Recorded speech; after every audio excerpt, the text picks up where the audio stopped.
Training too often without adequate recovery is one of the most common and damaging mistakes people make when trying to build muscle. The logic seems sound at first glance: more training equals more growth. But biology doesn't work that way. Muscle growth is not stimulated solely by the amount of work you do in the gym. It is triggered by the stress you place on your muscles during training and solidified through what happens after, during recovery.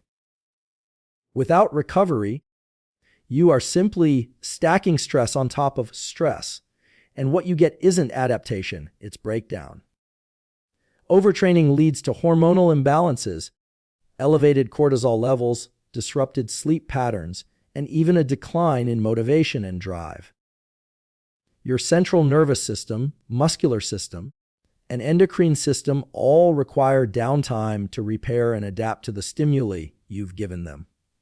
When you train a muscle, you create microscopic damage in the fibers. That's not a bad thing. It's the very signal your body uses to initiate the repair process that leads to growth. But that repair and growth do not happen while you're lifting. They happen during the hours and days after. If you don't allow enough recovery time, your body never gets a chance to complete the repair cycle. You go back into the gym and break the muscle down again before it's fully healed. This leads to chronic soreness, plateaus in strength, increased injury risk, and even muscle loss over time. The irony is that people who train too much often see worse results than those who train less but allow for better recovery. Recovery isn't passive, it's active biology at work. Sleep is a core component of recovery and possibly the most powerful tool in the muscle building toolbox. During deep sleep stages, your body releases the most growth hormone, repairs tissue damage, balances neurotransmitter levels, and refines motor skills and movement patterns. If you're training hard and sleeping poorly, you're essentially throwing away the benefits of your workouts. You're spinning your wheels mentally and physically. A consistent sleep schedule, free of blue light stimulation before bed, and paired with a cool, dark room, dramatically enhances muscle recovery and performance. Your body needs to know when to switch off, and without proper sleep hygiene, it stays in a stressed state longer than it should. The nervous system plays a significant role in recovery as well. Every time you train intensely, your central nervous system is taxed, not just your muscles. It takes time for that system to calm down and reset.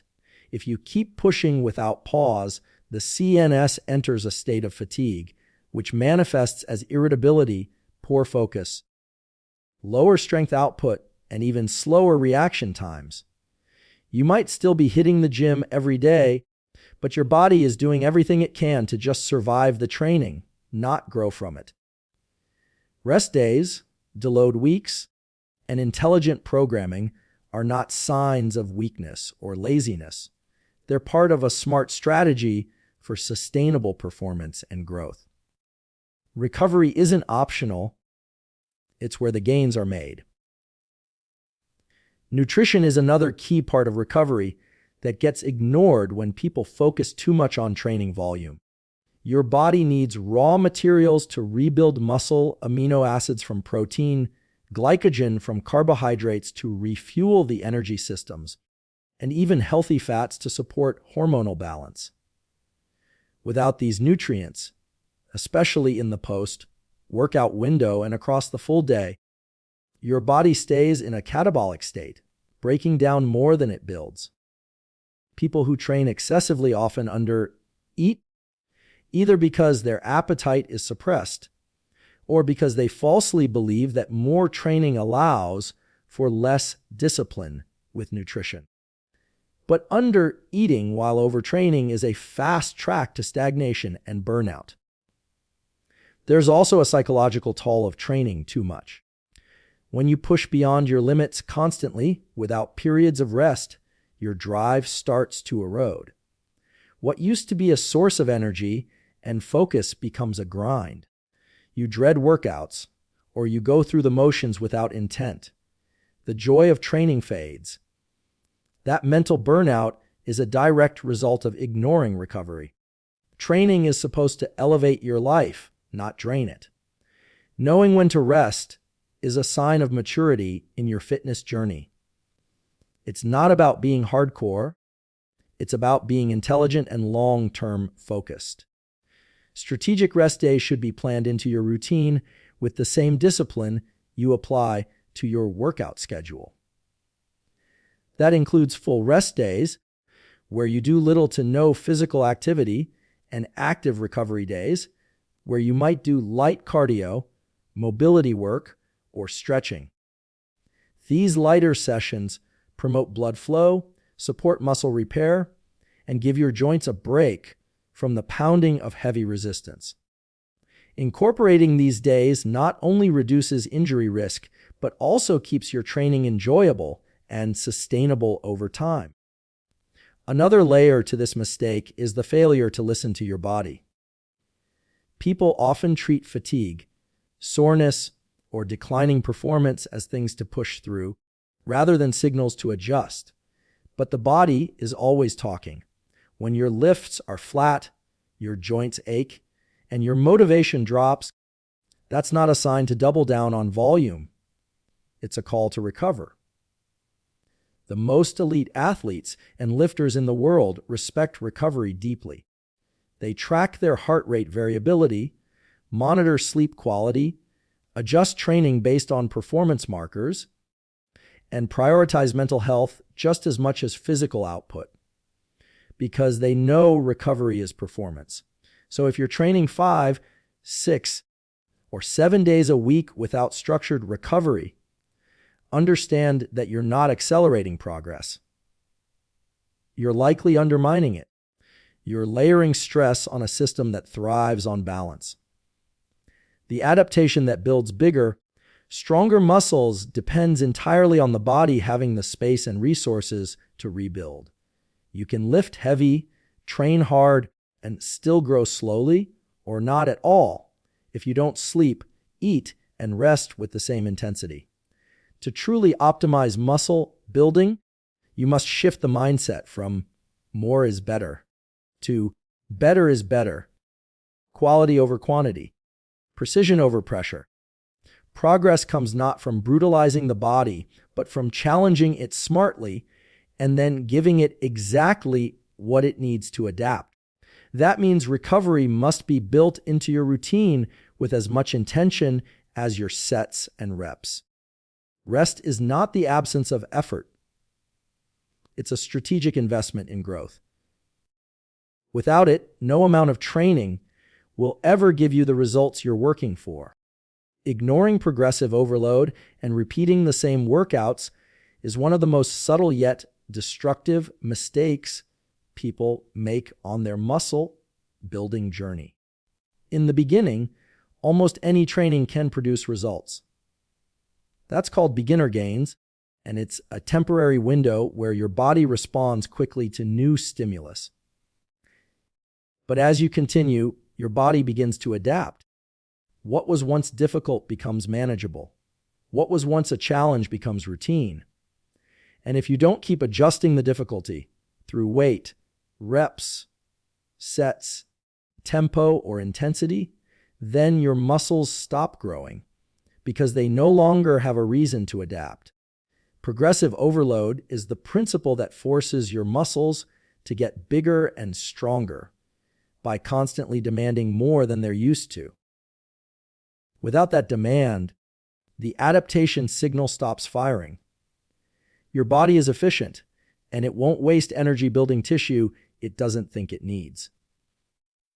Repeating the same weights, same reps, and same exercises week after week keeps you in a loop of maintenance, not growth. When someone starts training and experiences early success, they often assume they've found the perfect routine, so they stick with it. Same split, same weights, same tempo. And for a while, they feel strong, confident, and consistent. But eventually progress stalls, and rather than evolving the plan, they assume something else is wrong: nutrition, supplements, or even genetics. But the truth is far more basic. The body stopped being challenged. You can't expect different results from the same effort. The body adapts only when it has to. And if you don't add stress in a structured way, you won't get stronger, you won't build new muscle fibers, and you might even go backward. Progressive overload doesn't mean maxing out every session or chasing PRs without form. It means gradually increasing the training demand in a way that's sustainable and specific. That could be increasing the weight you lift over time. It could also mean adding a rep or two to your sets, decreasing rest time, slowing down the negative portion of each lift, increasing the number of sets, or improving your mind-muscle connection so that the target muscle works harder even with the same load.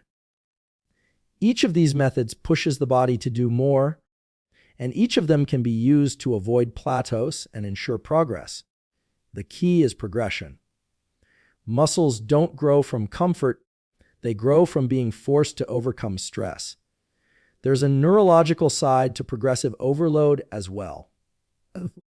When you lift a heavier weight or perform more reps than last time, your nervous system adapts by becoming more efficient at recruiting muscle fibers.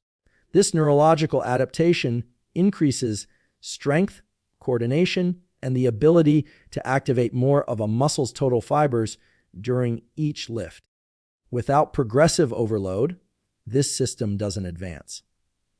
You become good at repeating a task, not improving at it. And while repetition is important for skill development, it must be paired with increased demand to translate into actual growth. One of the most dangerous misconceptions in training is believing that just showing up and going through the motions is enough.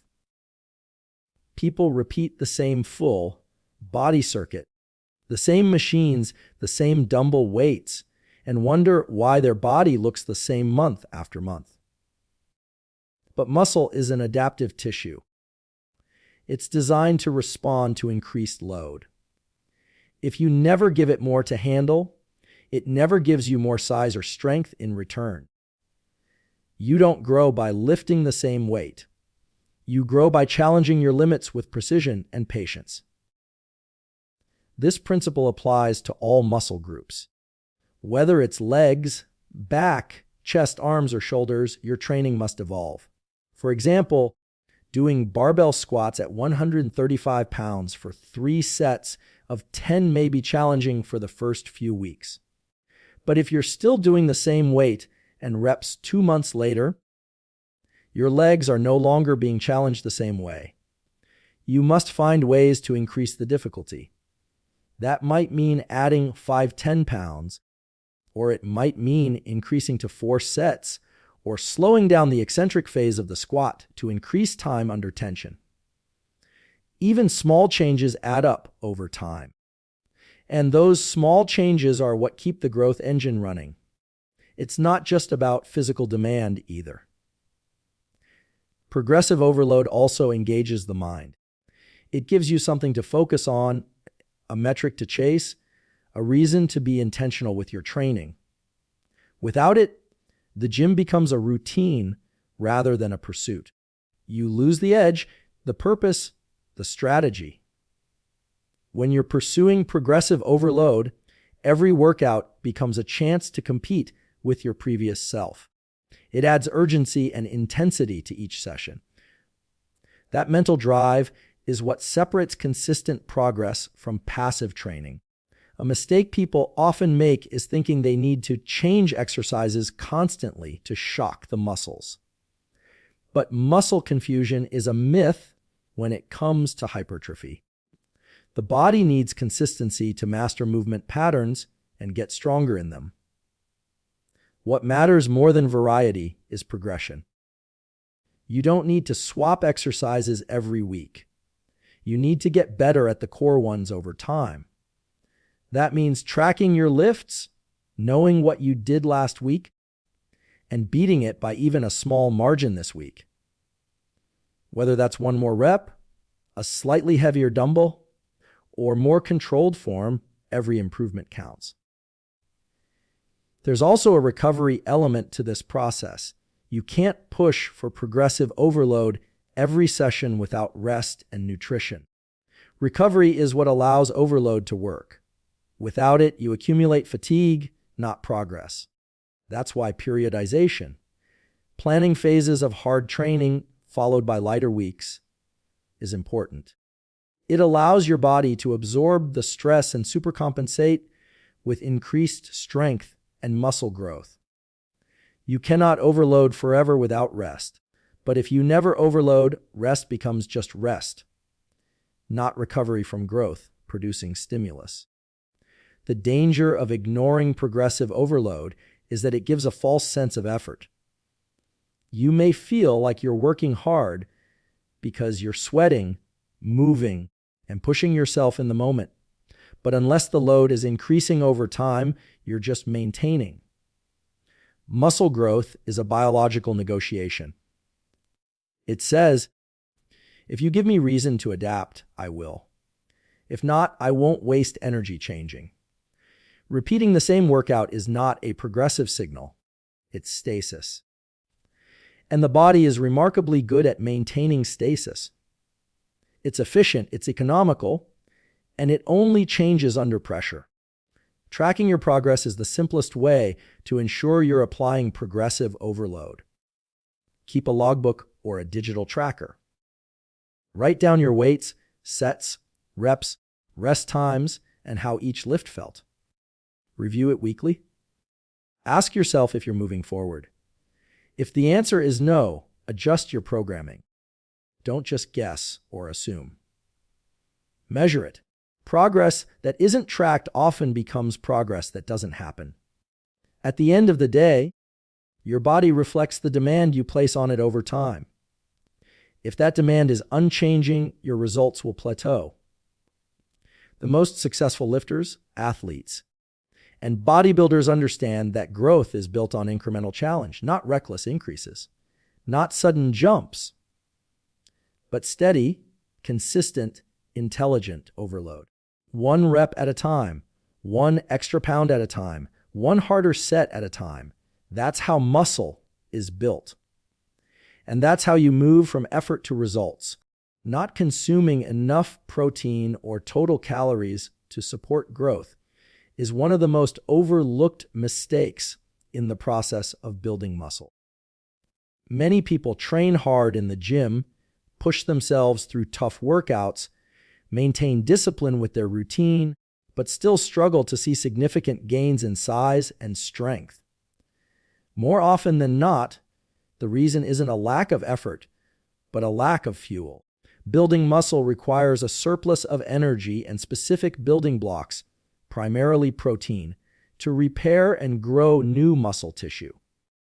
Without enough of either, the body cannot recover properly from workouts and certainly cannot synthesize new muscle efficiently. Training breaks muscle down, nutrition builds it back stronger. When the second half of that equation is weak or missing, the entire process stalls. Muscle hypertrophy, the technical term for muscle growth, is an energy-intensive process. When you lift weights, you create microscopic tears in muscle fibers. This signals the body to begin repair, a process that relies heavily on the availability of amino acids, the building blocks of protein, as well as energy from carbohydrates and fats. If you aren't eating enough, especially protein, your body simply doesn't have what it needs to initiate or complete this repair process.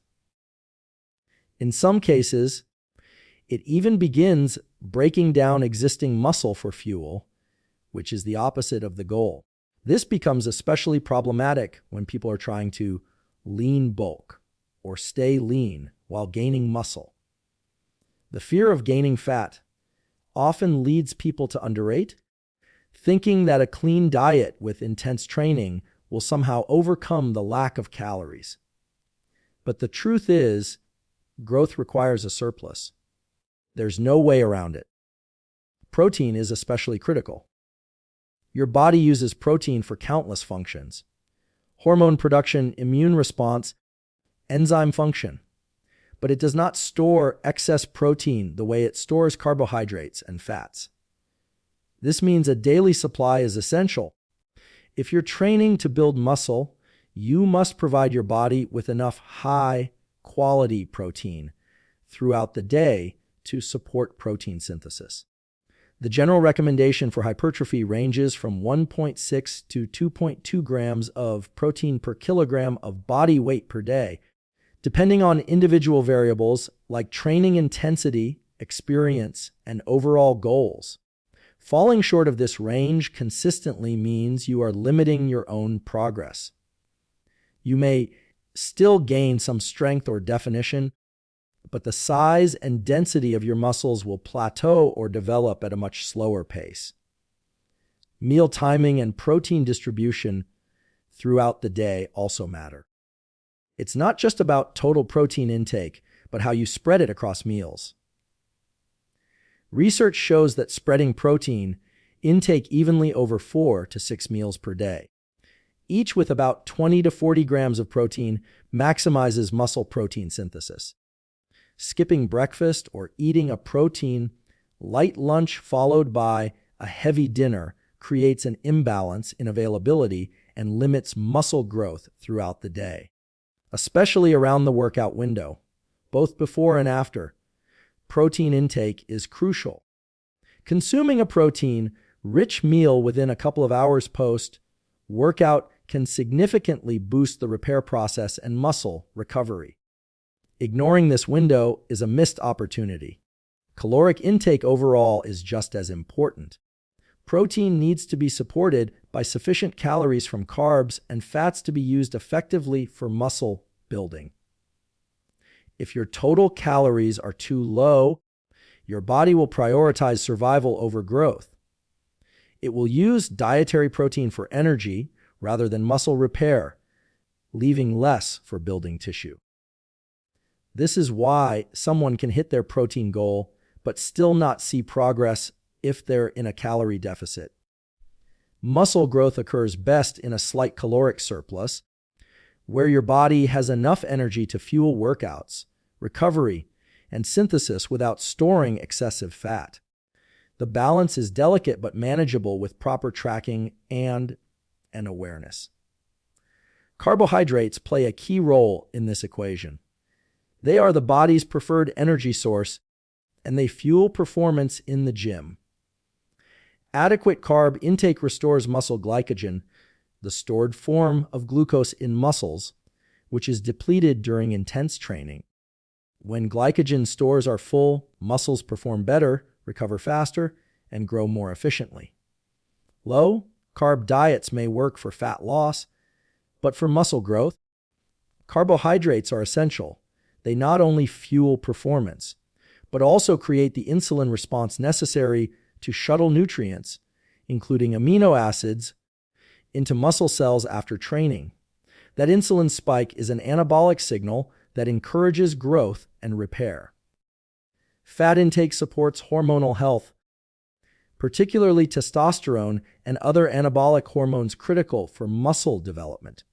If dietary fat is too low, hormone production can suffer, and so can your gains.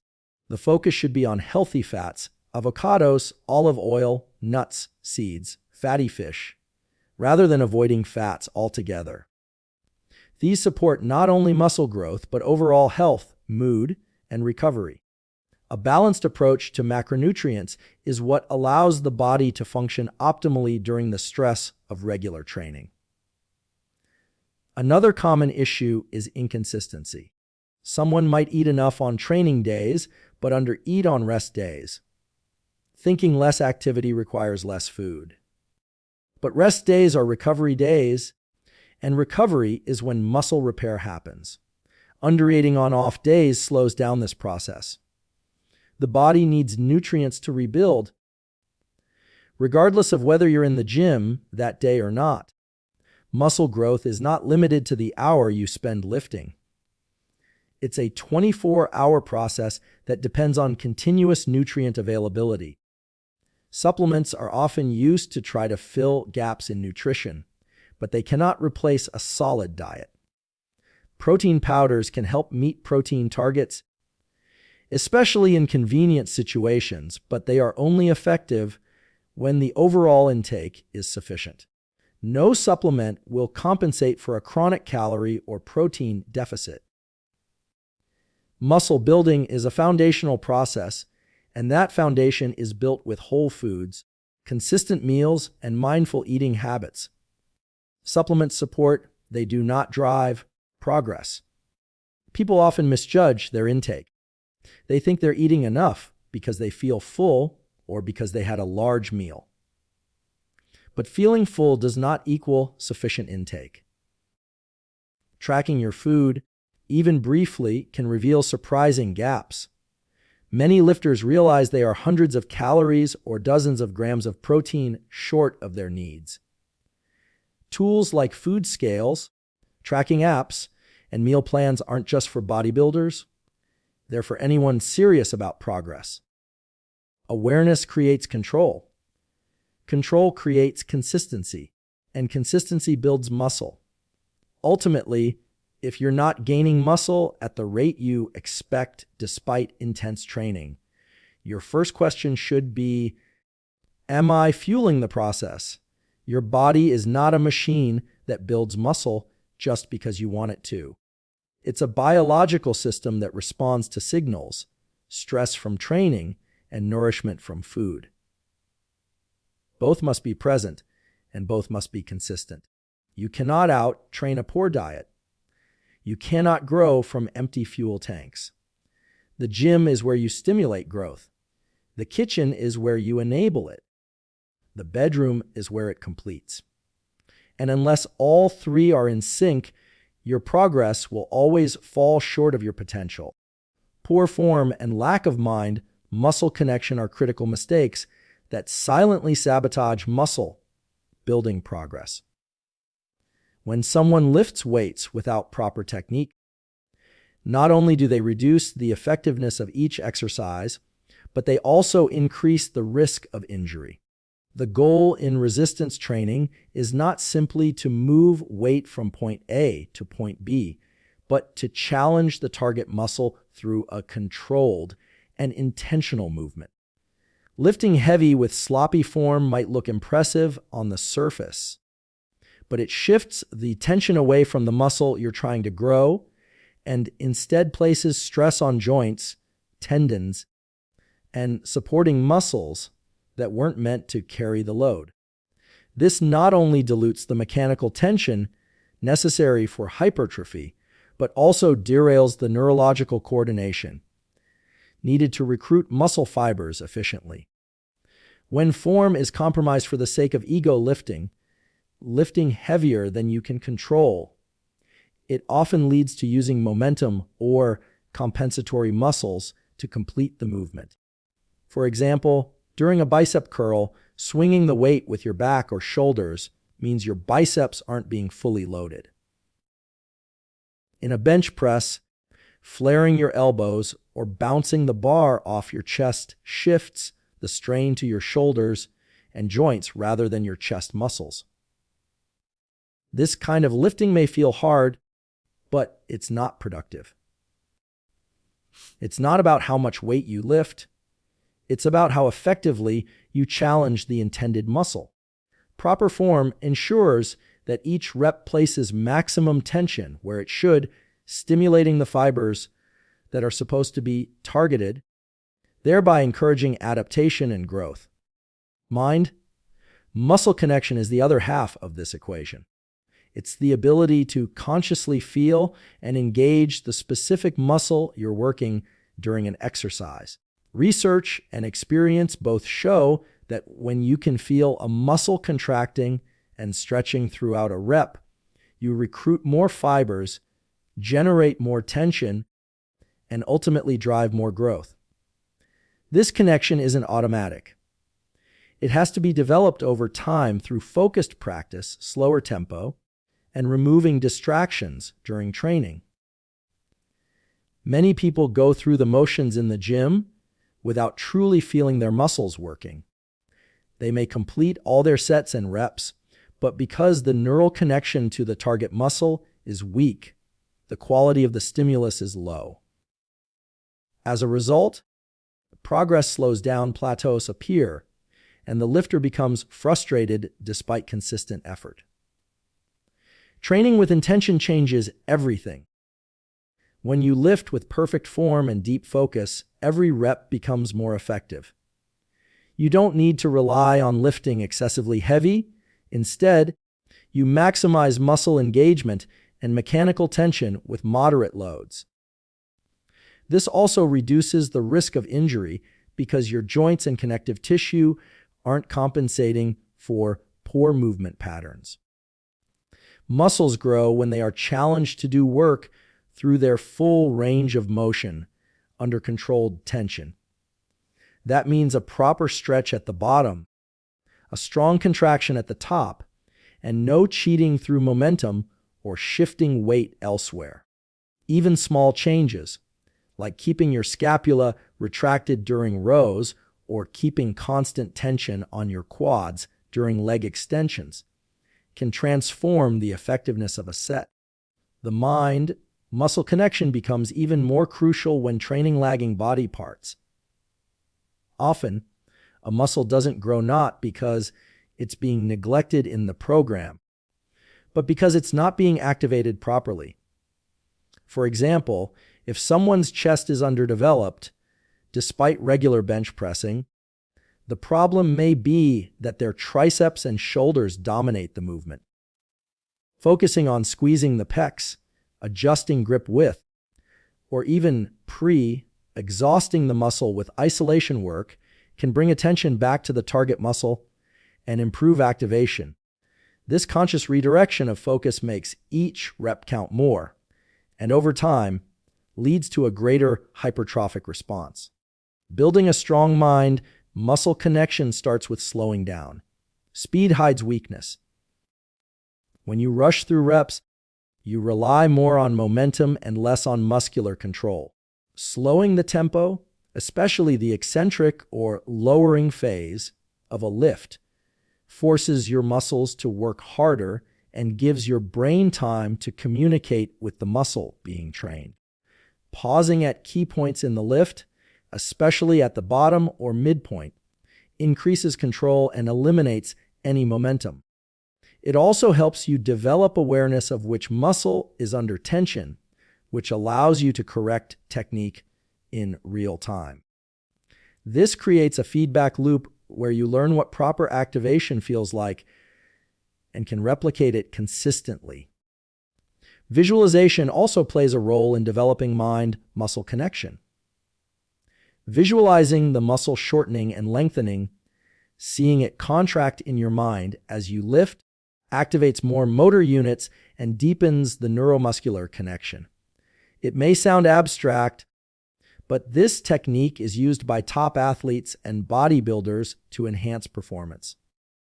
By visualizing the muscle working, you increase its recruitment and precision during training. Over time, this mental focus becomes second nature, and you can switch on a muscle with intention rather than hoping it gets involved passively. Proper breathing patterns also affect form and focus. Holding your breath or rushing breaths during lifts can throw off your rhythm and posture. Controlled breathing helps maintain intra-abdominal pressure for stability during heavy lifts, but it also anchors you in the moment. Inhale during the eccentric phase and exhale during the concentric effort. This rhythm not only enhances control, but also ensures that you're mentally connected to each phase of the rep. Training isn't just physical, it's a skill that involves attention, discipline, and body awareness. Breathing anchors you in the lift and sharpens your focus. The ego is the enemy when it comes to training with proper form. Many lifters add more weight to the bar before they've mastered the movement. They chase numbers instead of results, focusing on lifting heavier rather than lifting better. The reality is, muscle doesn't know the number on the dumbbell. It only knows tension. You can grow with lighter weights if you apply more control, stretch, and contraction. It's better to do 8 perfect reps with full control than 12 sloppy reps with momentum. Over time, consistent clean reps build more muscle than inconsistent heavy ones. Correcting poor form often means taking a step back. You might have to lower your weights, reduce your reps, or spend time refining movement patterns with less intensity. This can be frustrating in the short term, especially if you're used to training hard and heavy, but it's an investment in long-term results. Once your movement quality improves and your neuromuscular control sharpens, you can reintroduce heavier loads with better mechanics, which not only boosts muscle growth, but also improves safety and longevity in training. Injuries often result from compromised form. A small misalignment repeated over time leads to strain and wear on joints and tendons. Shoulder impingements, lower back pain, and knee issues are frequently rooted in poor movement habits that accumulate over months. Training with intention prevents these issues. It strengthens stabilizer muscles, reinforces proper joint tracking, and distributes load evenly across the muscle groups. It's the difference between training for performance and just exercising for sweat. Performance is about efficiency, precision, and improvement. Sweating is a byproduct, not the goal. The most advanced lifters in the world often have the most refined form. They can activate muscles at will, contract and relax them without weight, and maximize the effect of every rep. They didn't get there by accident. They built that connection rep by rep, session by session, with years of intentional practice. That level of mastery is available to anyone who prioritizes technique and connection over speed and load. In the end, building muscle is not just about lifting heavier. It's about training smarter. If you ignore form and mind, muscle connection, you limit the very mechanism that drives hypertrophy. If you embrace it, every set becomes an opportunity for growth. Each rep becomes a message to your body: adapt, strengthen, grow. Form is the language your body understands. Mind-muscle connection is the focus that delivers the message. Together, they turn effort into results. Neglecting recovery and sleep is one of the most underestimated mistakes that can severely limit muscle building progress. People often place enormous focus on training intensity, program design, and even nutrition, but completely overlook the critical role that rest and recovery play in the growth equation. Muscle is not built in the gym. It is broken down there. The real construction happens afterward, when the body is given the opportunity to repair and grow stronger in response to the stress it endured. Without adequate recovery, this process is incomplete, inefficient, or altogether halted. Recovery is not optional. It is a fundamental part of the adaptation cycle. And ignoring it is like trying to build a house without giving the workers time or materials to do the job.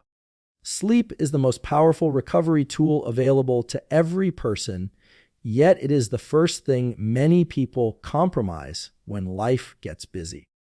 Whether it's staying up late scrolling through phones, watching shows, or just sacrificing rest to fit more into the day, reducing sleep duration or quality has massive downstream effects on muscle growth. During sleep, the body enters an anabolic state. Growth hormone is released in large pulses during deep sleep, which facilitates tissue repair, protein synthesis, and fat metabolism. If sleep is cut short or disrupted, those hormonal responses are blunted, reducing the body's ability to recover and adapt to training stress. Over time, this leads to a decline in performance, plateaus in muscle growth, and even increased injury risk. The central nervous system also requires rest to recover from heavy lifting. Intense resistance training doesn't just tax muscles, it taxes the brain and the neural pathways involved in motor control. This is why fatigue isn't just physical. It can manifest as mental fog, decreased motivation, slower reaction time, and poor coordination. If your nervous system isn't recharged through proper sleep and downtime, your ability to push hard in training diminishes, even if your muscles feel ready. It becomes harder to lift with intensity, maintain proper form, or stay mentally focused during workouts. That means each session becomes less effective, leading to a subtle but steady decline in training quality and results. Inflammation control is another key aspect of recovery that is managed during sleep. Training causes microinflammation throughout the body as tissues are damaged and immune responses are triggered. While this is a natural and necessary part of the adaptation process, it must be balanced by adequate recovery time. Sleep allows the body to regulate inflammation, clear metabolic waste, and reset hormone levels. Chronic undersleeping or overtraining without rest leads to elevated cortisol, the primary stress hormone, which can suppress muscle growth and increase fat storage. It also disrupts testosterone production and other anabolic processes that support hypertrophy. Even 1 or 2 nights of poor sleep can lower testosterone levels, reduce insulin sensitivity, and impair protein synthesis, all of which directly counteract muscle building goals. Beyond sleep, active recovery is also essential. This includes practices like walking, stretching, mobility work, and low-intensity movement that promote blood flow and accelerate tissue repair without adding more stress to the body. Active recovery helps remove waste products like lactic acid, reduces muscle soreness, and delivers fresh oxygen and nutrients to tired muscles. These sessions are often overlooked, but can dramatically improve how the body feels and performs between harder training days. In contrast, people who train hard without any form of recovery often experience excessive soreness, stiffness, and a higher risk of overuse injuries. Rest days are not signs of weakness or laziness. They are strategic tools that allow growth to happen.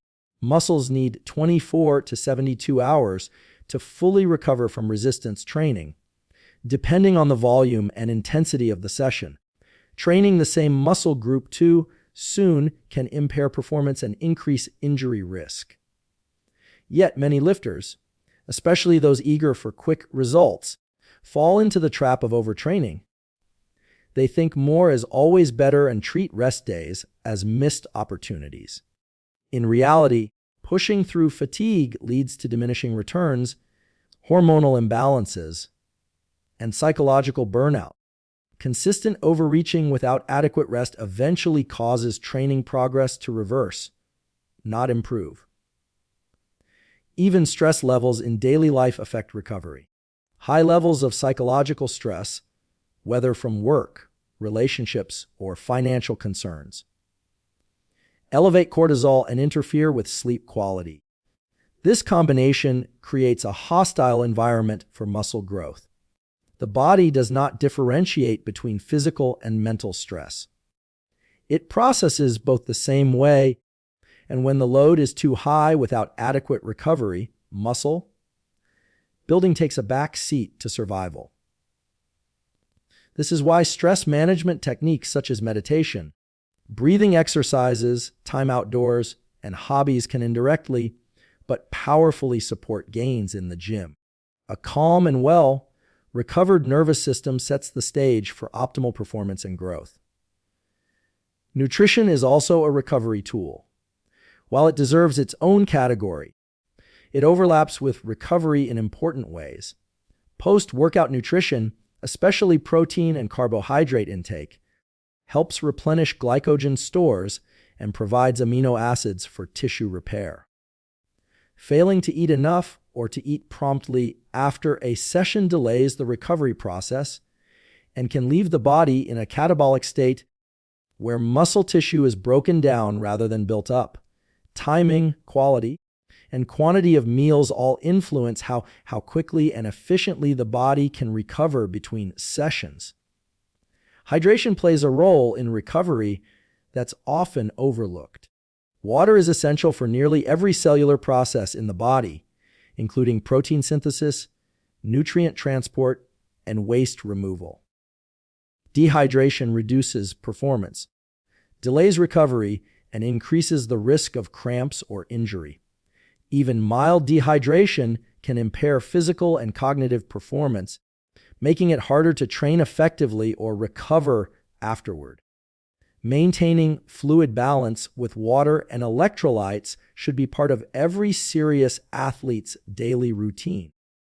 Temperature regulation through practices like cold plunges, contrast showers, and sauna use can also aid in recovery, though these are advanced strategies that should not be used to mask deeper problems like poor sleep or overtraining.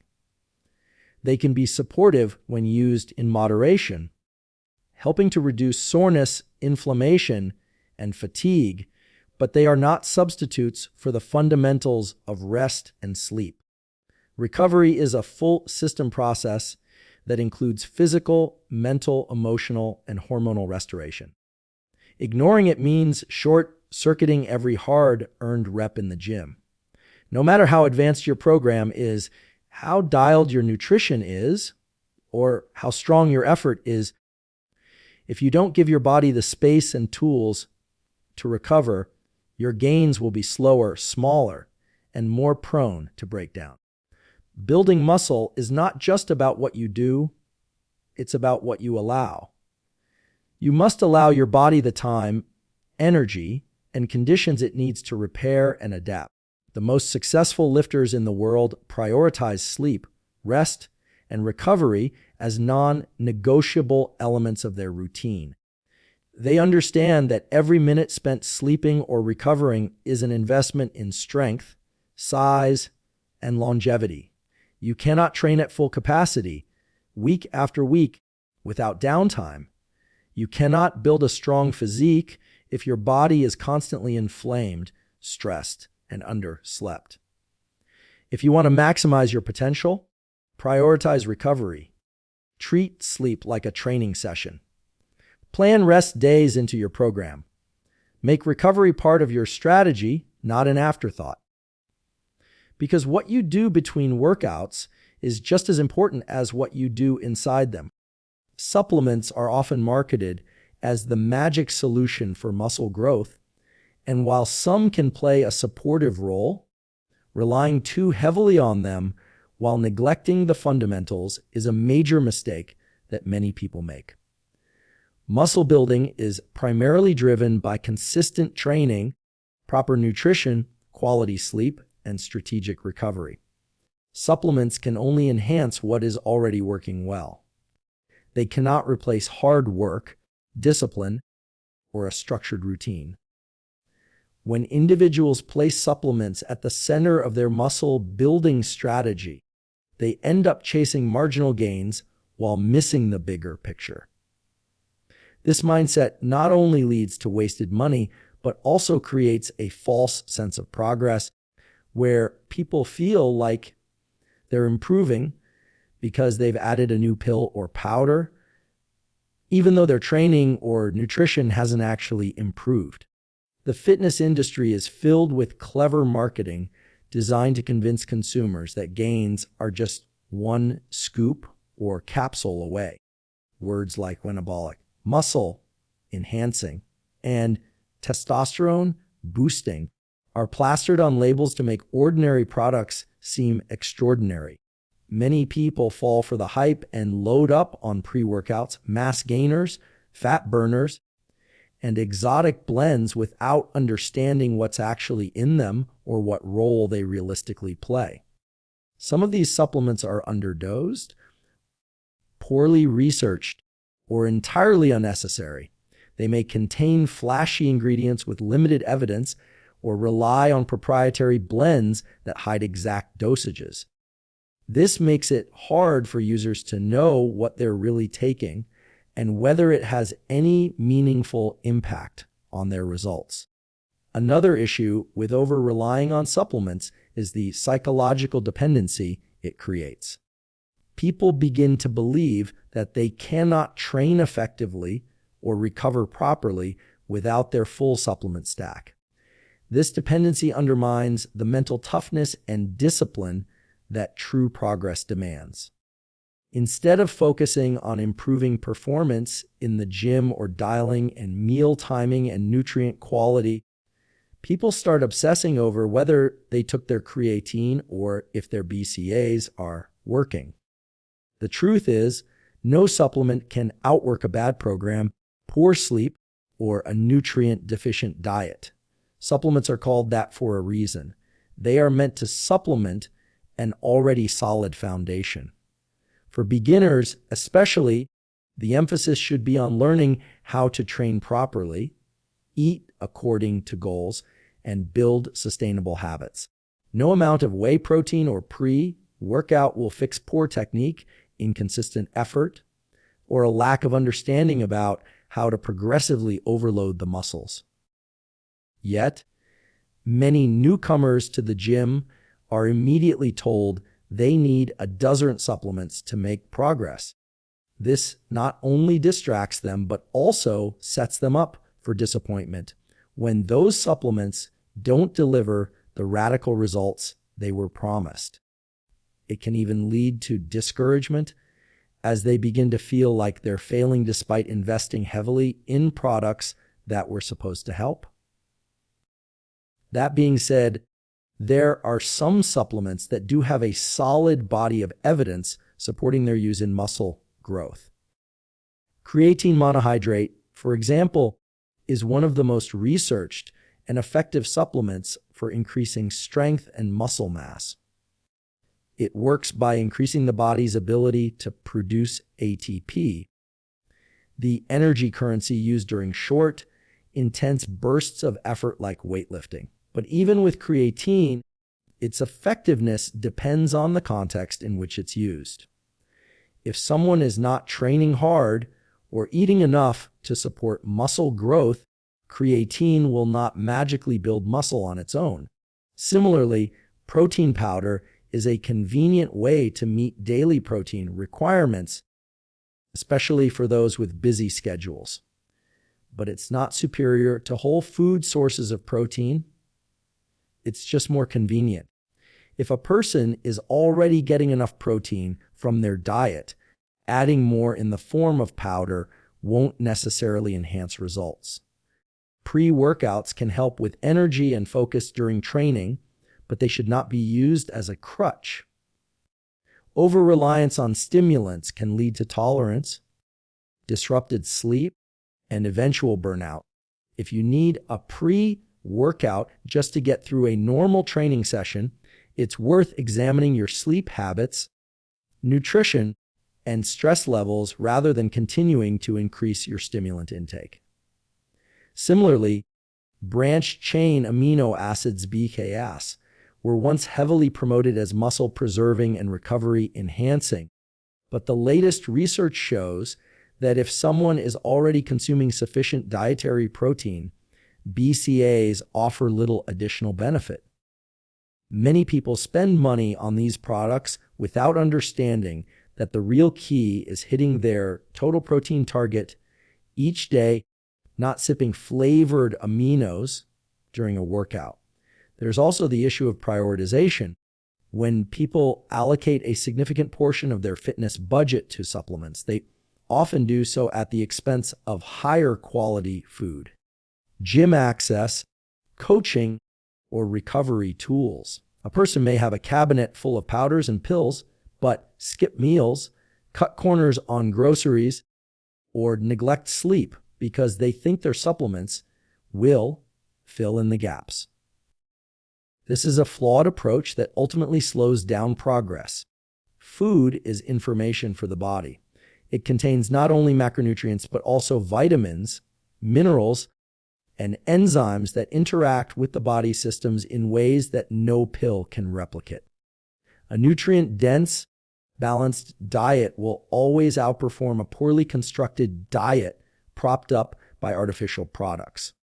The best results come from a minimalist, evidence-based supplement approach combined with a disciplined and consistent lifestyle. Instead of chasing the newest trend, people should first master the basics. Track your food intake to ensure you're eating enough protein, carbs, and fats to support your goals. Train with intensity and purpose. Prioritize sleep and stress management. Once those pillars are solid, adding in a few scientifically supported supplements can offer marginal gains. But those gains will only be noticeable because the foundation is already in place. The mindset around supplements needs to shift. They should be seen as tools, not crutches. When used correctly, they can enhance performance, recovery, or convenience. But they are not the engine driving results. That engine is built on effort, discipline, and consistency. Real progress comes from making better choices each day, from sticking to the plan when motivation fades, and from showing up even when results are slow. There's no powder for that. There's no pill for persistence. Moreover, people must be critical consumers. Learn to read labels, understand ingredients, and question marketing claims. Just because a product is on a shelf or has a celebrity endorsement doesn't mean it's effective or necessary. Use third-party tested brands to ensure quality and safety. Avoid products with long lists of unrecognizable ingredients. More isn't always better, and in the world of supplements, less often leads to better long-term health sustainability and clarity of focus. Ultimately, supplements will always exist in the fitness world, and some will always have value. But they should never distract from what matters most: smart training, structured nutrition, adequate rest, and relentless consistency. When the basics are mastered, and only then, a well-chosen supplement can act as a finishing touch, not a foundation. If you want to build muscle, don't start with the bottle. Start with your behaviors. Supplements can help you climb a little higher, but they can't build the mountain. That's your job.